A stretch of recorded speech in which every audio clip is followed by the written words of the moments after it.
दादी की सच्चाई आई सब घर वालों के सामने। इस सब में राधिया का कोई कसूर नहीं था, बल्कि दादी ने ही जानबूझकर ये सब किया था। जब राधिया बताती है प्रथम को कि मैं टाइम पर लेने गई थी, लेकिन मुझे नहीं पता कि बुलबुल को दादी वहां से पहले लेकर कैसे आ गई।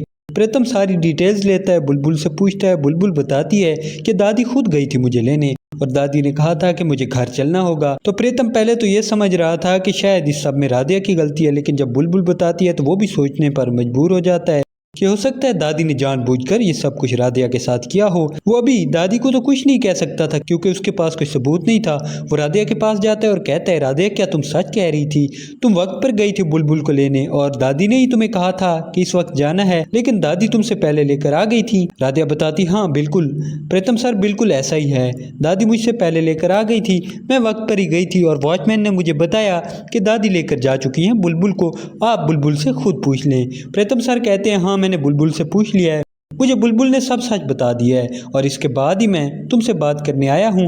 मुझे लगता है कि शायद तुम्हें दादी पसंद नहीं करती, इसलिए ये सब कर रही हैं और शायद वो तुम्हें फंसाने के लिए ये सब कर रही हैं। राधिया कहती है, लेकिन मैंने दादी का क्या बिगाड़ा है?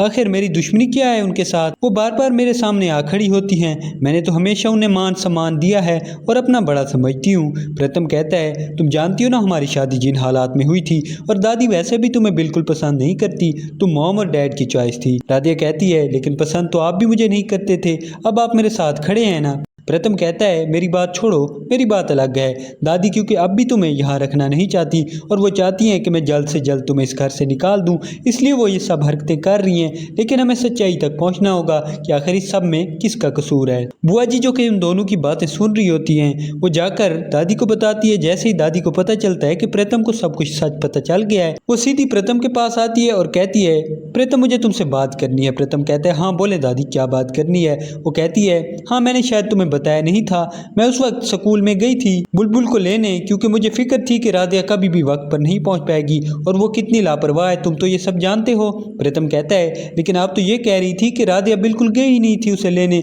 और आप सिर्फ इसलिए गई थी क्योंकि राधिया वहां नहीं थी और बुलबुल आपको वहां मिल गई थी और आप उसे ले आई हैं। दादी कहती है, हाँ मैं ऐसा ही समझ रही थी और मुझे लगा था कि शायद राधिया नहीं गई, लेकिन बाद में मुझे बुलबुल ने बताया कि राधिया कह रही थी कि वो मुझे लेने गई है, इसलिए मैं तुम्हें बताना चाह रही थी कि शायद राधिया वहां गई हो। प्रथम दादी से कहता है, दादी मुझे नहीं लगता कि आप सच बोल रही हैं, मैं तो ये समझता था कि आप शायद राधिया को नापसंद करती हैं, लेकिन आप इस हद तक जा सकती हैं, उसे हमारी नज़रों में गिराने के लिए ऐसी ऐसी हरकतें कर रही हैं और शायद आप पहले भी कुछ ना कुछ ऐसा कर चुकी हैं। दादी कहती है, भला मैंने ऐसा क्या किया है? मैंने ऐसा कुछ भी नहीं किया, हाँ मैं उसे लेने गई थी क्योंकि राधिया नहीं गई थी। प्रथम कहता है, नहीं दादी आपने ज़रूर कुछ ना कुछ ऐसा किया है और आपने ये जानबूझकर राधिया को कहा था कि बुलबुल को लेने नहीं जाना ताकि आप राधिया को फंसा सकें। दादी को मालूम हो जाता है कि प्रथम को सब कुछ सच मालूम हो चुका है, अब दादी के पास कोई और ऑप्शन नहीं बचा था। दादी कहती है, हाँ क्योंकि मैं नहीं चाहती कि राधिया इस घर में रहे। प्रथम कहता है, चाहता तो मैं भी नहीं था, लेकिन मुझे नहीं लगता कि राधिया इतनी बुरी है जितना आप समझते हैं। दादी कहती है,